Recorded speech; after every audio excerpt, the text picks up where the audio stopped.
How much does your life weigh? All the things that we accumulate in life, all of the things that we drag along with us somehow, some way. And I'm not talking about the things he's talking about in the video, but emotionally, spiritually. What are the things that we are carrying around with us? The junk in our life that gets in the way of our life's purpose. What is in this backpack that we carry with us?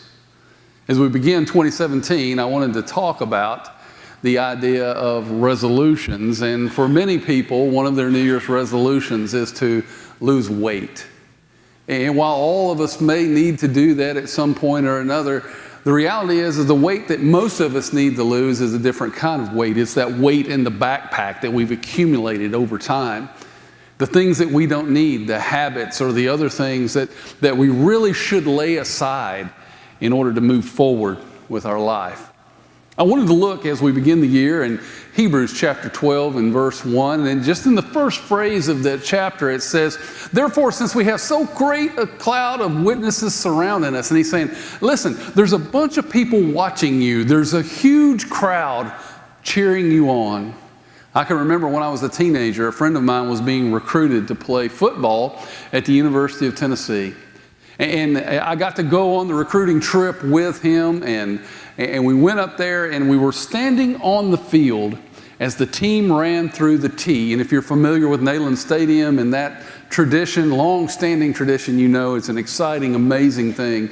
And 100,000 people are screaming and yelling. And I can remember standing on the field and remember how loud it was and that I could feel the ground shake. All those people so emotionally involved in what was going on that field. And what the Hebrew writer is saying that all of us, as we live our lives, we have a great cloud of witnesses cheering us on. Saints who have gone before, those in our lives who want to see us live out God's purpose for our lives. We have this great cloud of witnesses. And he says, therefore, since we have this great cloud of witnesses, he goes on to say, then let us lay aside every encumbrance and the sin which so easily entangles us, and let us run with endurance the race that is set before us. The writer is saying, since all these people are cheering for you anyway, why not do something amazing? Well, why not live a life that is intentional? Why not live a life that is on purpose? Why not run a race that has been set before you? Well, the problem we have is what he starts with. He says, the crowd's cheering for you, but there's an issue. You need to lay aside all of these encumbrances. And if you have another translation, it probably says, lay aside the weight and the sin that so easily entangles us. And for most of us, we carry this junk, this weight into and through our relationships. And we don't realize that in order to move in this life and to move forward in life, we have to be aerodynamic and light. And our problem is that we're just carrying way too much junk. I have a wonderful mother-in-law. And it's very true that behind every successful man is a surprised mother-in-law, and I have one of those. But back when my children were small, she used to carry this purse with her, and it was enormous. It was luggage. It wasn't a purse. She needed her own sky cap. It was so heavy. And I can remember she and Mickey had come to visit with us, and we were in church, and her purse fell out into the floor. And out of her purse came rolling an ice cream scoop. She hadn't eaten any ice cream. We hadn't eaten any ice cream. We don't know when she had ever even used the ice cream scoop, but she had it just in case she needed it. And if you searched through her purse, you probably would have found a lot of other stuff that she was carrying with her that she really didn't need, but she had it with her anyway. You know, that's the way we do emotionally and spiritually in life. We carry these things with us that we don't really need. Maybe they're habits. Maybe it's something that we began doing and it didn't quite feel right, but we kept doing it until we could justify it. Maybe it's anger. Maybe it's behaviors, tendencies, lies, distrust. And what we do is we drag them into our homes, we drag them into our workplaces, and we drag them into all of our relationships. So maybe, just maybe, if we start 2017 maybe our first job, is since they're cheering for us anyway, why don't we lay aside some of these weights and the sin that so easily trips us up? And maybe we should begin this year with this question. What are you carrying unnecessarily that's keeping you from being the person that you were meant to be? Is it a habit? Is it anger? Is there some relationship you just can't let go of that anger, and maybe that's a weight that you need to lay aside? Maybe it's a generational curse. Maybe your grandfather was like this, and your father was like this, and you've become like this, or your grandmother was like this, your mother was like this, and you've become like this, and you know it's not healthy and it's not good, and it's time to break that chain. Maybe that's it. But what are you carrying unnecessarily that is holding you back, that's keeping you from being the person that you were meant to be? And then that begs the second question. Not what's holding us back, but what are we meant to be? You know, I think in all our minds we have this ideal self. We have this best version of who we are. And in our minds we think that this best version of who we are is who we should attain to be, and we reach toward that goal. But the realization or the reality is, behind this best version of me and behind your best version of you, if you look back, you realize that that best version has always been a moving target. You know, the best version of me when I was a teenager was not the best version of me when I was 20. And in my 20s, the best version of me in my 30s is not what I thought the best version of me was going to be in my 20s.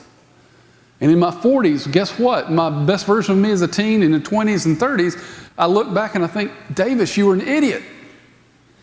And now I'm in my mid-50s and I look back at the 40-something me and I think, Davis, you're an idiot. And the reason is that it's such a moving target. Recently, I was looking through some pictures of my mother's, and there was a picture of me when I was a teenager. And I was 18 years old, and I was on my way to church, and I was wearing a blue leisure suit, powder blue. I had on a silk shirt, and I had on stack heels. Now, if you're my age, you remember all this stuff. In my stack heels, I was 6'6". And I looked good. Or at least I thought so then. But now I look back on that and I think, man, you were such a goober. You know, the problem with that is that we're really not equipped to know what our best version is. We weren't really meant to choose our own purpose. In Genesis chapter 1, we go all the way back to the beginning of this story. In 26, and it continues in verse 27, we read, it says, Then God said, let us make man in our image, according to our likeness. And God created man in his own image. And in the image of God, he created him, and male and female, he created them. And you're thinking, well, why would I bring that up now? It's because if you make something, you're the one that determines its purpose.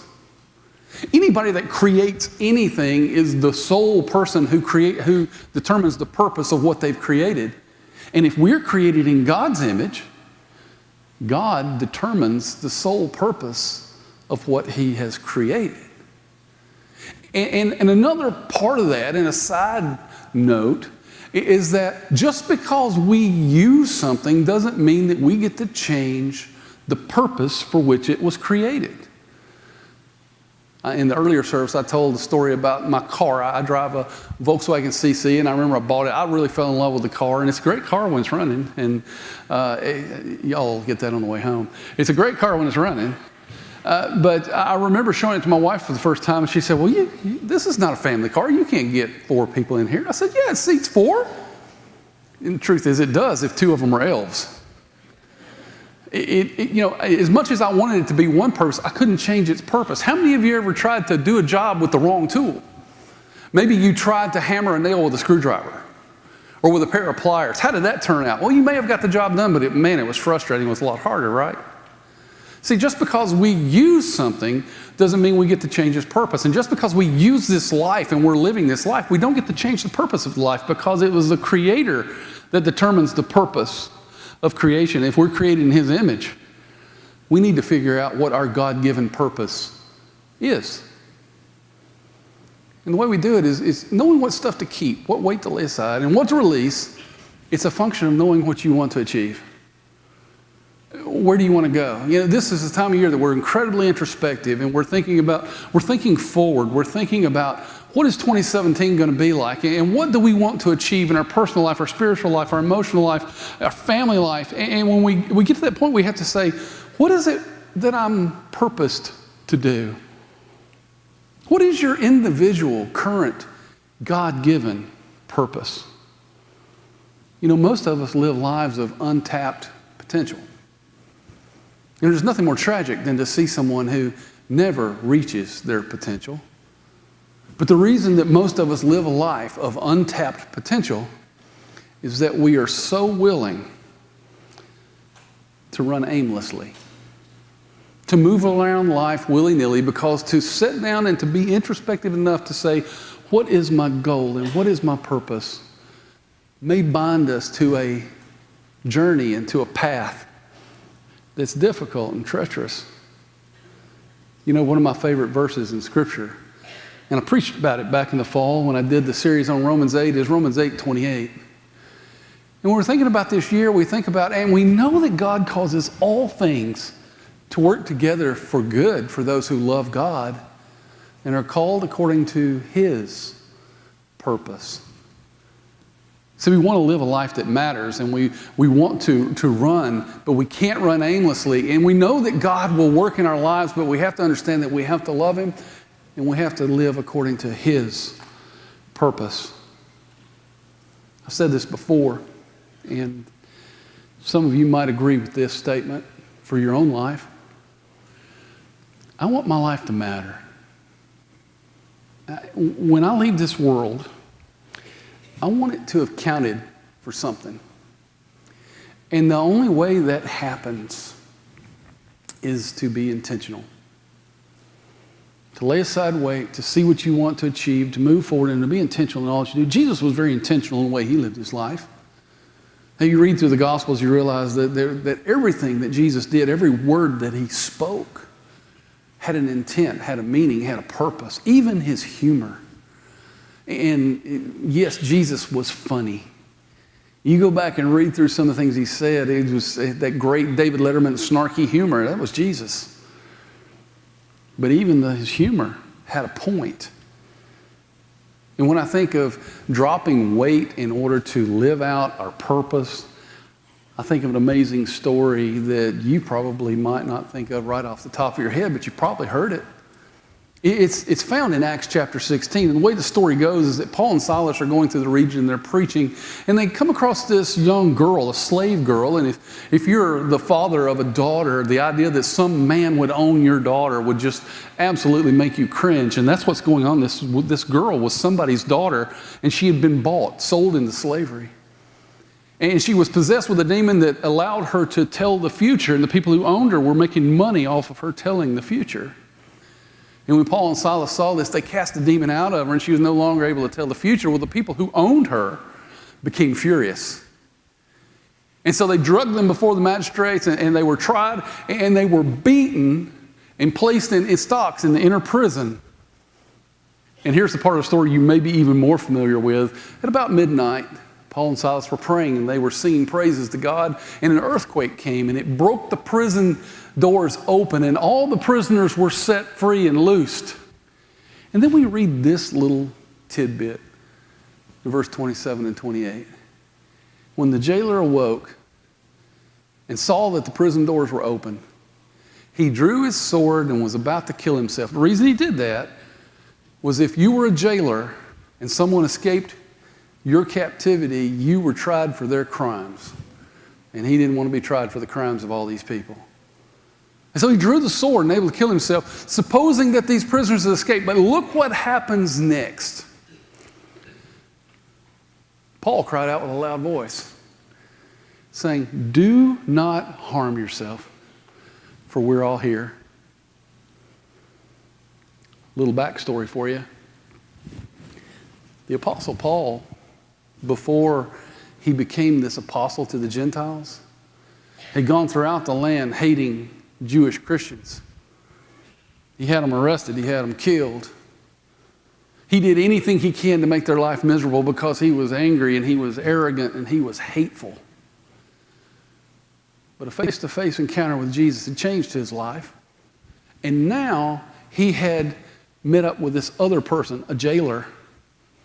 Now, to understand the power of this story, you have to understand what had just happened. This jailer is the one who had just beaten Paul to a pulp. This is the same jailer who had tied his hands, beat him, then put him in the inner prison and placed him in chains in captivity. When they did that, it's not like you imagine where they just set him on the ground and put a chain on their wrist. They would contort their bodies and bind them in that position. The closest thing I've ever experienced to that is that my daughter is a certified yoga instructor, and I actually went to one of her classes, and fat dudes aren't supposed to do yoga. And I could just imagine in that position forever, thinking that I was going to be there a long time. And so the earthquake comes, the door is open, he's on his way out, and the guy that beat him up and chained him in a contorted position is about to kill himself. Would you have saved him? You don't have to answer that, because if you're like me, I know what you would have said. The heart's in the middle, dude. But not Paul. The one who had breathed threats and arrested and had people killed had laid aside all that anger and all that arrogance and all that hate and all the weight that went with him, because he figured out what he was supposed to do. In verse 29 and 30, it said, and he called for the lights, rushed in, trembling with fear, he fell down before Paul and Silas, and after he brought them out, he said, sirs, what must I do to be saved? If you go on in the story, you realize that Paul goes home with this jailer. He tells the story of Jesus to his family, and he baptizes all of them right there. Why did all that happen? Because at some point, Paul could lay aside the anger, arrogance, and hate that had weighted him down for so many years, because he recognized what his purpose was, what he was meant to do. To find people who don't know Jesus and lead them into a life-changing relationship with him. It's amazing what can happen when we lay that weight aside. You know, most people carry what they don't need because they have no idea that they don't need them. So the question is, how do you find that purpose? That's, you know, I can tell you, I know there are a lot of people here that are saying, yeah, I know, I got those weights. I know what they are, and I need to lay them aside. And maybe there's some things that I need to let go of that I don't know about, but how am I going to know it if I can't find my purpose? Well, the first step's found in Hebrews 12:2. Fixing our eyes on Jesus, the author and perfecter of our faith, who for the joy set before him endured the cross, despising the shame, and is set down at the right hand of the throne of God. You want to start that journey? Fix your eyes on Jesus. As a little boy, I used to go to the county fair, and the really good rides at the county fair are always on the other end of the midway from the entrance, and you'd always have to walk down that midway. And on the midway, there was always the bearded lady and the little things where you shoot guns and all the little sideshows and stuff like that, trying to get your money. But what you really want is on the other end. And if you can go down the midway and not be distracted by all the things around you, you will eventually get to the good stuff. That's what he's saying here. Lay aside the weight. Lay aside the sin. Lay aside all those things. All those sideshows, those distractions. And fix your eyes on Jesus, because that's where the good stuff is. Well, that all sounds good, Joey, but what do I need to do? I mean, tell me what to do, right? Well, I can't tell you what to do, but I can give you some steps that might help. I mean, let's think about it. What are 3 steps to helping us find this purpose? What are we meant to do? First one is ask God. When's the last time you spent some time alone with God in prayer, saying, God, I don't know what you want me to do, but whatever it is, I'll do it. So would you please show me what it is? Second thing is, maybe you need to discover your gifts. If you're one of our newer members and you've gone through Starting Point, we give you a spiritual gifts survey that you take, and it tells you a little bit about what your spiritual gifts are. But it'd be a good idea to know how you're wired. so that you can find out what you need to do. You may not be someone who needs to be a missionary, but you might need to be someone who sends missionaries. Or you may not be a teacher, but you need to work in the background to help teachers. Or you may not be someone who leads a small group, but maybe your gift is to host a small group. Whatever it is, find out what your gifts are. But the third one's the big one. Take a step. After you ask God and you try to discover these gifts, do something. Take that first step. A journey of 1,000 miles starts with one single step. So take that step. Because if you want to live a life that matters and live a life that counts, a life of significance, you have to start somewhere. So why not start there?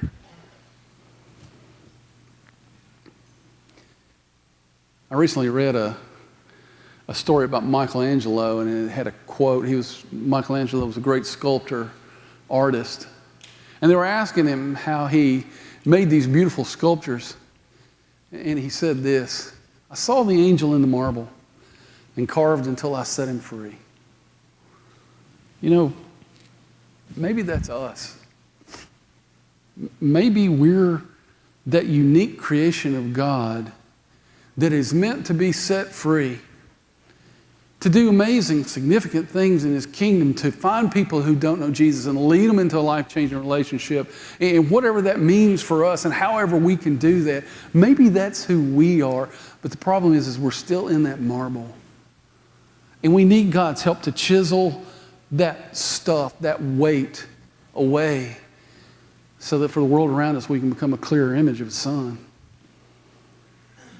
You see, by discovering our purpose, we can then decide what weights need to be released. Maybe today is your day.